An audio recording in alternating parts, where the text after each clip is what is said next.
Hi, we are Sam and Emily, and today we're going to be reading Exodus 16 through 20. We have our two cockapoo puppies running around in the background. Well, puppy and older dog running around in the background, so apologize in advance if there are any squeaks, bark, woofs. It's true. They might pick a loud toy to play with, so we'll see. We'll do our best.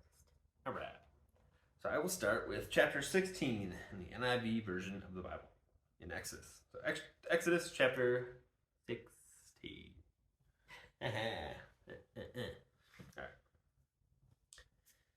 The whole Israelite community set out from Elim and came to the desert of Sin, which is between Elim and Sinai, on the 15th day of the second month after they had come out of Egypt. In the desert, the whole community grumbled against Moses and Aaron. The Israelites said to them, "If only we had died by the Lord's hand in Egypt." That was fast. Yeah. Check out our previous video to see how happy they just were. Yeah. Real optimists. All right. If only we had died by the Lord's hand in Egypt. There we sat around pots of meat and ate all the food we wanted. But you have brought us out into this desert to starve this entire assembly to death. Then the Lord said to Moses, "I will rain down bread from heaven for you. The people are to go out each day and gather enough for the day. In this way I will test them and see whether they will follow my instructions. On the sixth day they are to prepare what they bring in, and that is to be twice as much as they gather on the other days." So Moses and Aaron said to all the Israelites, "In the evening you will know that it was the Lord who brought you out of Egypt. And in the morning you will see the glory of the Lord, because he has heard your grumbling against him. Who are we that you should grumble against us?" Moses also said, "You will know that it was the Lord when he gives you meat to eat in the evening and all the bread you want in the morning. Because he has heard your grumbling against him. Who are we? You are not grumbling against us, but against the Lord." Then Moses told Aaron, "Say to the entire Israelite community, 'Come before the Lord, for he has heard your grumbling.'" When Aaron was speaking to the whole Israelite community, they looked toward the desert, and there was the glory of the Lord appearing in the cloud. The Lord said to Moses, "I have heard the grumbling of the Israelites. Tell them, 'At twilight you will eat meat, and in the morning you will be filled with bread. Then you will know that I am the Lord your God.'" Hey, bud. Brought you another loud toy. Wow, thank you. But he might. Good stuff. That evening, quail came and covered the camp, and in the morning there was a layer of dew around the camp. When the dew was gone, thin flakes like frost on the ground appeared on the desert floor. When the Israelites saw it, they said to each other, "What is it?" For they did not know what it was. Moses said to them, "It is the bread the Lord has given you to eat. This is what the Lord has commanded. Everyone is to gather as much as they need. Take an omer for each person you have in your tent." The Israelites did as they were told. Some gathered much, some little. And when they measured it by the omer, the one who gathered much did not have too much, and the one who gathered little did not have too little. Everyone had gathered just as much as they needed. Then Moses said to them, "No one is to keep any of it until morning." However, some of them paid no attention to Moses. They kept part of it until morning. But it was full of maggots and began to smell. So Moses was angry at them. There's some movie. I don't know if it's the Ten Commandments movie or what. I don't remember, but they have that scene in it, and we'll remember it forever. Maggots in the bread. Yes. Each morning, everyone gathered as much as they needed, and when the sun grew hot, it melted away. On the sixth day, they gathered twice as much, 2 omers. 2 omers? For each person, and the leaders of the community came and reported this to Moses. He said to them, "This is what the Lord commanded. Tomorrow is to be a day of Sabbath rest, a holy Sabbath to the Lord. So bake what you want to bake and boil what you want to boil. Save whatever is left and keep it until morning." So they saved it until morning, as Moses commanded, and it did not stink or get maggots in it.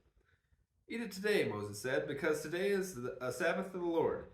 You will not find any of it on the ground today. 6 days you are to gather it, but on the seventh day, the Sabbath, there will not be any." Nevertheless, some of the people went out on the seventh day to gather it. But they turned into maggots. Maggots. But they found none. Then the Lord said to Moses, How long will you refuse to keep my commands and my instructions? Bear in mind that the Lord has given you the Sabbath. That is why on the 6th day he gives you bread for 2 days. Everyone is to stay where they are on the 7th day. No one is to go out. So the people rested on the 7th day. The people of Israel called the bread manna. It was white like coriander seed and tasted like wafers made with honey. Moses said, "This is what the Lord has commanded. Take an omer of manna and keep it for the generations to come, so they can see the bread I gave you to eat in the wilderness when I brought you out of Egypt." So Moses said to Aaron, "Take a jar and put an omer of manna in it. Then place it before the Lord to be kept for the generations to come." As the Lord commanded Moses, Aaron put the manna with the tablets of the covenant law so that it might be preserved. The Israelites ate manna 40 years until they came to a land that was settled. They ate manna until they reached the border of Canaan. And then it says, an omer is 1/10 of an ephah. Oh, Good to know. oh, good. 1/10 of an ephah. Okay. 1/10. Or ephah. All right. Chapter 17. 1, 5, 2. Manna sounds like the Hebrew for what is it? What is it? Because they don't know what it was. Chapter 17. The whole Israelite community set out from the desert of Sin, traveling from place to place as the Lord commanded. They camped at Rephidim, but there was no water for the people to drink. So they quarreled with Moses and said, "Give us water to drink." Kind of deja vu. Moses replied, "Why do you quarrel with me? Why do you put the Lord to the test?" But the people were thirsty for water there, and they grumbled again against Moses. They said, "Why did you bring us out of Egypt to make us and our children and livestock die of thirst?" Then Moses cried out to the Lord, "What am I to do with these people? They are almost ready to stone me." The Lord answered Moses, "Go in front of the people, take with you some of the elders of Israel, and take in your hand the staff with which you stuck in the Nile, and go. I will stand there before you by the rock at Horeb. Strike the rock, and the water will come out of it for the people to drink." So Moses did this in the sight of the elders of Israel, and he called the place Massah and Meribah, because the Israelites quarreled, and not because they tested the Lord, saying, "Is the Lord among us or not?" The Amalekites. Duh. Amalekites came and attacked the Israelites at Rephidim. Moses said to Joshua, "Choose some of our men and go out to fight the Amalekites. Tomorrow I will stand on top of the hill with the staff of God in my hands." So Joshua fought the Amalekites as Moses had ordered, and Moses, Aaron, and Hur went to the top of the hill. As long as Moses held up his hands, the Israelites were winning, but whenever he lowered his hands, the Amalekites were winning. When Moses' hands grew tired, they took a stone and put it under him, and he sat on it. Aaron and Hur held up his hands on one side, and one on one side and one on the other, so that his hands were made steady until sunset. So Joshua overcame the Amalekite army with the sword. Then the Lord said to Moses, "Write this on a scroll as something to be remembered, and make sure that Joshua hears it, because I will completely blot out the name of Amalek from under the heaven." Moses built up an altar and called it, "The Lord is my banner," he said, because hands were lifted up against the throne of the Lord. The Lord will be at war against the Amalekites from generations to generations. Okay. All right. Chapter 18. All right. Now Jethro, the priest of Midian and father-in-law of Moses, heard everything God had done for Moses and for his people Israel, and how the Lord had brought Israel out of Egypt.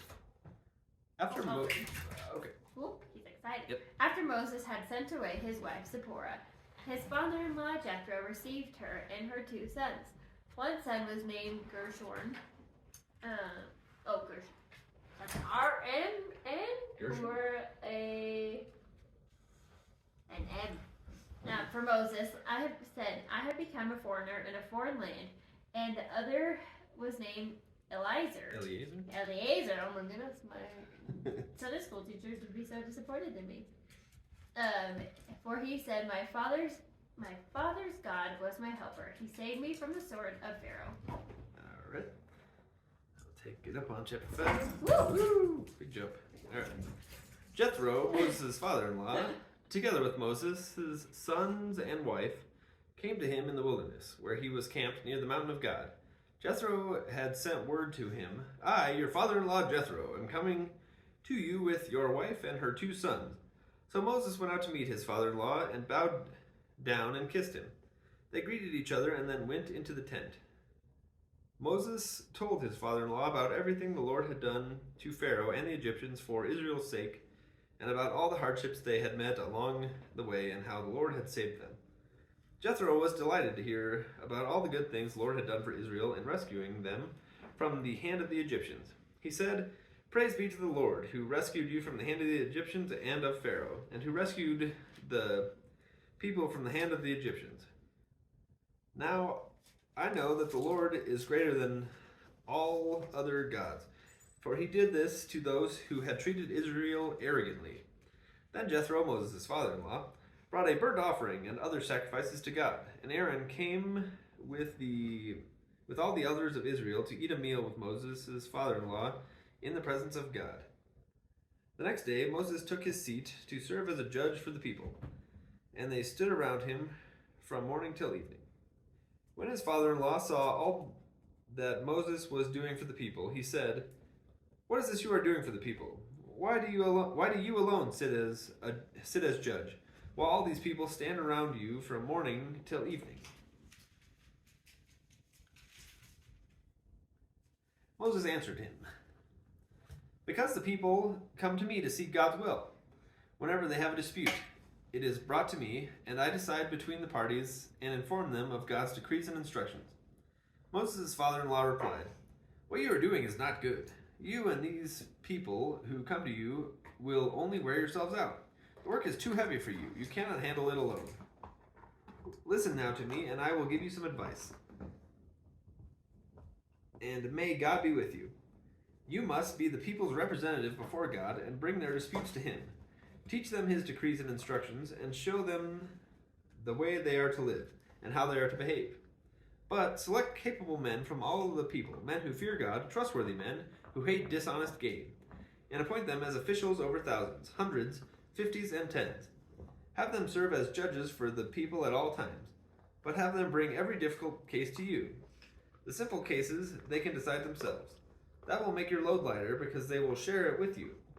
If you do this, and God so commands, you will be able to stand the strain, and all these people will go home satisfied. Moses listened to his father-in-law and did everything he said. He chose capable men from all Israel and made them leaders of the people, officials over thousands, hundreds, fifties, and tens. They served as judges for the people at all times. The difficult cases they brought to Moses, but the simple ones they decided themselves. Then Moses sent his father-in-law on his way, and Jethro returned to his own country. Chapter 9. On the first day of the 3rd month after the Israelites left Egypt, on that very day they came to the desert of Sinai. After they set out from Rephidim, they entered the desert of Sinai, and Israel camped there in the desert in front of the mountains. Then Moses went up to God, and the Lord called him from the mountain and said, This is what you are to say to the descendants of Jacob, and what you are to tell the people of Israel. You yourselves have seen what I did to Egypt, and how I carried you on eagle's wings and brought you to myself. Now if you obey me fully and keep my covenant, then out of all the nations you will be my treasured possession. Although the whole earth is mine, you will be for me a kingdom of priests and a holy nation. These are the words you are to speak to the Israelites. So Moses went back and summoned the elders of the people and set before them all the words of the Lord had commanded him to speak. The people all responded together, We will do everything the Lord has said. So Moses brought their answer back to the Lord. The Lord said to Moses, I am going to come speak with you in a dense cloud, so that the people will hear me speaking with you and will always put their trust in you. Then Moses told the Lord what the people had said. And the Lord said to Moses, Go to the people and consecrate them today and tomorrow. Have them wash their clothes and be ready by the third day, because on that day the Lord will come down on Mount Sinai in the sight of all the people. Put limits for the people around the mountain and tell them, Be careful that you do not approach the mountain or touch the foot of it. Whoever touches the mountain will be put to death. They are to be stoned or shot with arrows, not a hand to be laid on them. No person or animal shall be permitted to live. Only when the ram's horns sound a long blast may they approach the mountain. After Moses had gone down the mountain to the people, he consecrated them, and they washed their clothes. Then he said to the people, Prepare yourselves for this third day. Abstain from sexual relations. On the morning of the third day, there was thunder and lightning, with a thick cloud over the mountain, and a very loud trumpet blast. Everyone in the camp trembled. Then Moses led the people out of the camp to meet with God, and they stood at the foot of the mountain. Mount Sinai was covered with smoke, because the Lord descended on it in fire. The smoke billowed up from it like smoke from a furnace, and the whole mountain trembled violently. Earthquake! Or volcano! As the sound of the trumpet grew louder and louder, Moses spoke, and the voice of God answered him. The Lord descended to the top of Mount Sinai and called Moses to the top of the mountain. So Moses went up, and the Lord said to him, Go down and warn the people so they do not force their way through to see the Lord, and many of them perish. Even the priests who approach the Lord must consecrate themselves, or the Lord will speak out against them. Will break out against them. Moses said to the Lord, The people cannot come up Mount Sinai because you yourself warned us. Put limits around the mountain and set it apart as holy. The Lord replied, Go down and bring Aaron up with you. But the priests and the people must not force their way through to come up to the Lord, or he will break out against them. So Moses went down to the people and told them.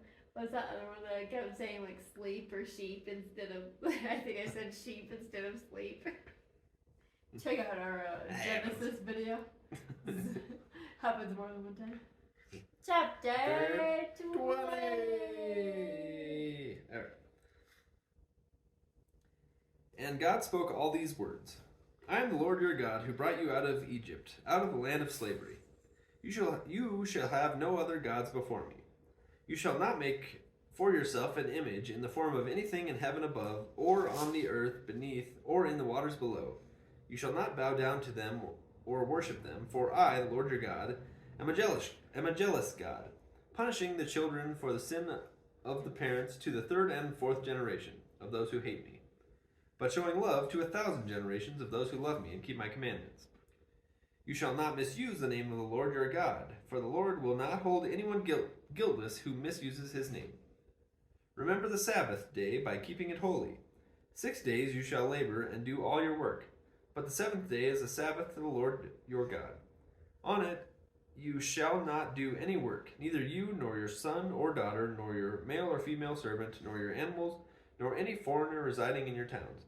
For in 6 days the Lord made the heavens and the earth and the sea and all that is in them, but he rested on the seventh day. Therefore the Lord blessed the Sabbath day and made it holy. Honor your father and your mother, so that you may live long in the land the Lord your God is giving you. You shall not murder. You shall not commit adultery. You shall not steal. You shall not give false testimony against your neighbor. You shall not covet your neighbor's house. You shall not covet your neighbor's wife, or his male or female servant, his ox or donkey, or anything that belongs to your neighbor. When the people saw the thunder and lightning, and heard the trumpet, and saw the mountain in smoke, they trembled with fear. They stayed at a distance and said to Moses, Speak to us yourself, and we will listen, but do not have God speak to us, or we will die. Moses said to the people, Do not be afraid. God has come to test you, so that the fear of God will be with you to keep you from sinning. The people remained at a distance while Moses approached the thick darkness where God was. The Lord said to Moses, "Tell the Israelites this: You have seen for yourselves that I have spoken to you from heaven. Do not make any gods to be alongside me. Do not make for yourselves gods of silver or gods of gold. Make an altar of earth for me and sacrifice on it your burnt offerings and fellowship offerings, your sheep and goats and your cattle. Wherever I cause my name to be honored, I will come to you and bless you. If you make an altar of stones for me, do not build it with dressed stones, for you will defile it if you use a tool on it. And do not go up to my altar on steps, or your private parts may be exposed." All right. Alrighty. That was Specific chapters rules there. chapters 16 through 20 of Exodus. Woo, of Exodus. Thank you for joining us. We will see you for Exodus 21 through 25 in the next one. Bye.